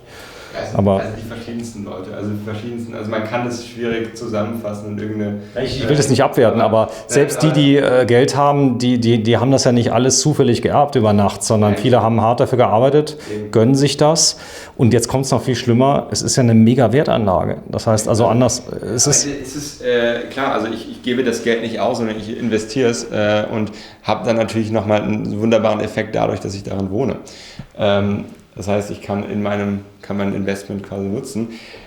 Und ja. Die Banken bewerten euch gut, Hufhaus? Ja, also man merkt da auch einen gewissen Unterschied, auch einfach aus dem Punkt. Zum einen ist natürlich die Bausubstanz, die Bauqualität relevant, sehr, sehr wichtig.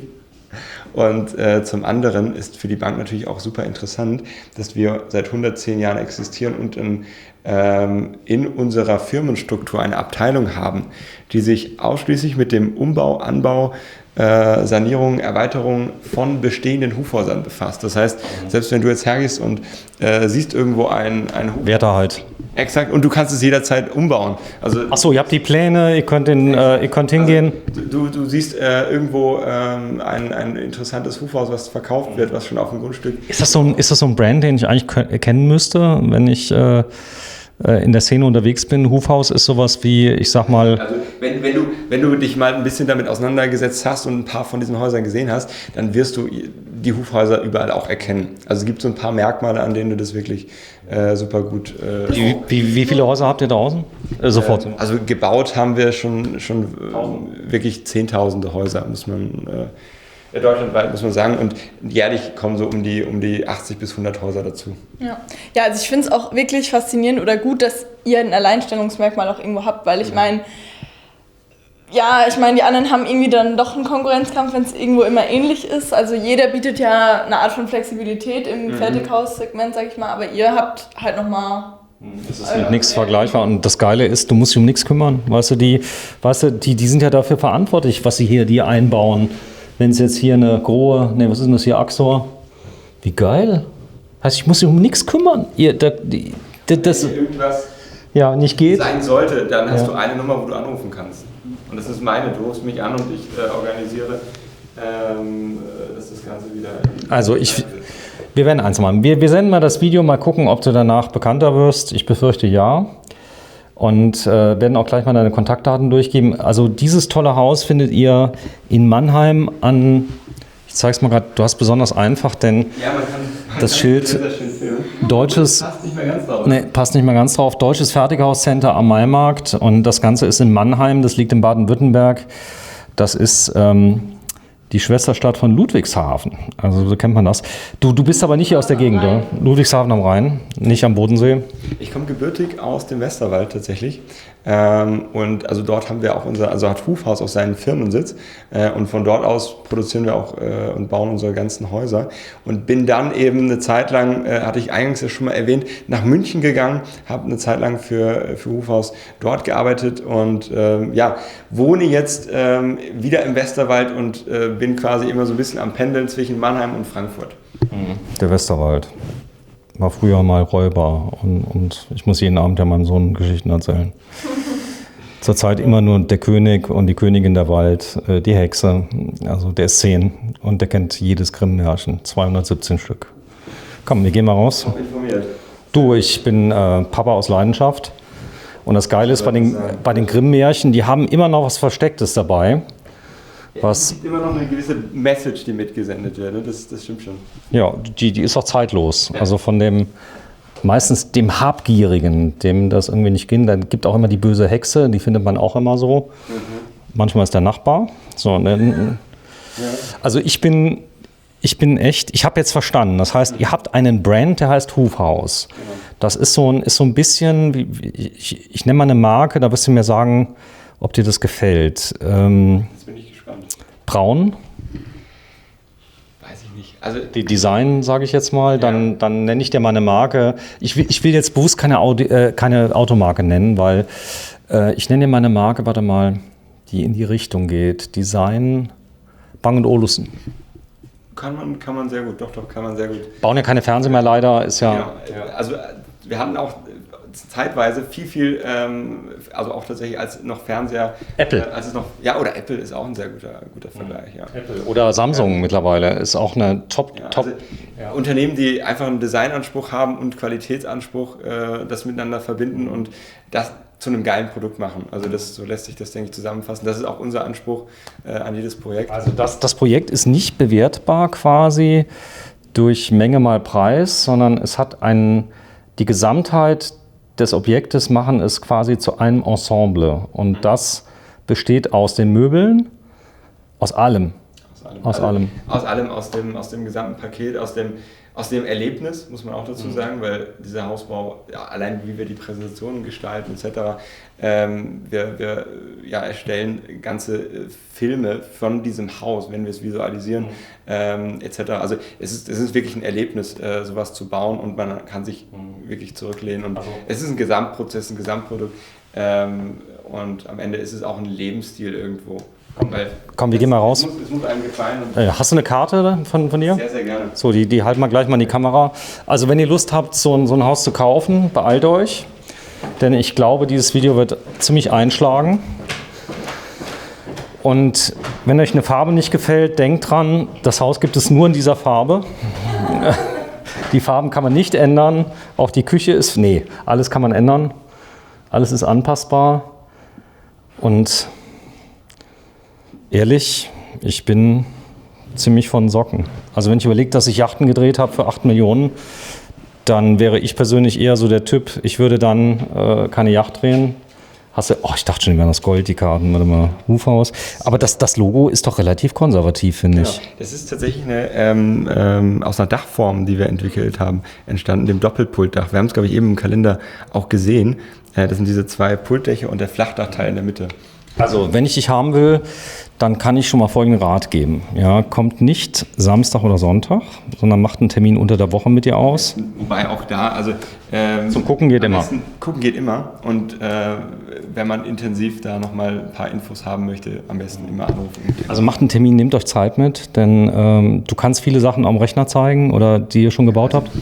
Dadurch, dass wir so individuell planen, gibt es eigentlich nichts, das wir bisher noch nicht umgesetzt haben und deswegen arbeite ich immer gern mit verschiedenen Beispielprojekten, die man vielleicht irgendwo anders mal umgesetzt hat, weil am Ende gibt es immer irgendwas, was zumindest in die Richtung geht, die man auch selbst vor Ort zu bauen. Lieber Headhunter, er ist zufrieden mit seinem Job, ihr könnt ihn nicht abwerben. Das ist so, komm, wir gehen mal raus, dass wir nochmal die Abmoderation von draußen machen. Denn vor 1 Stunde und 22, hättest du gedacht, dass es Spielfilmlänge wird? Nein, am Anfang nicht, aber also sehr interessant und du bist ja auch sehr interessiert und stellst auch gute Fragen, muss ich dazu sagen. Ehrlich? Ich denke auch Sachen, was die Leute auch interessiert, also was auch interessant über... Du musst das auch verstehen. Du musst das verstehen. Also allein die Sorge, Baukostenexplosion, einer kümmert sich drum, ein Ansprechpartner. Klar, es kostet am Schluss ein bisschen Geld, aber dadurch, dass ich diesen Brand kaufe, mit der Nachhaltigkeit, ich kann anrufen nach 20 Jahren, kann sagen, hier habe ich das Zimmer, baut das mal bitte um, dann macht ihr das. Das heißt, ich muss nicht zu irgendeinem Handwerker gehen, der aus diesem Original-Hufhaus...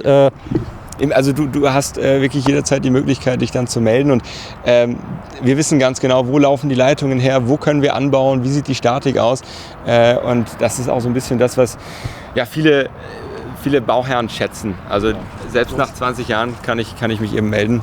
So, den Bauantrag muss ich aber selber stellen. Nein, natürlich nicht. Also das ist, dafür haben wir Architekten, dafür haben wir ein Architektenteam, was sich darum kümmert. Also das gehört in den Prozess, gehört dazu. Also wir planen in Abstimmung mit dem Bauamt und stellen natürlich für unsere Kunden auch die Bauanträge. Also ganz blöde Frage, kann man in Frankreich bauen mit euch? Ja. Geht. Ja. Ich wohne in Frankreich, bitte. Für viele, die sich jetzt denken, oh, mit Bauen habe ich gar nichts am Hut, ich habe gar keinen Plan, ich traue mich nicht, die kommen zu euch und sagen, so, macht mal. Ja, definitiv. Also ich sag mal, da gehen wir dann ganz genau darauf ein. Ist das, was du jetzt in dem Fall, sagen wir mal, du hast vor zu bauen, ist das, was du vorhast, überhaupt machbar, realistisch?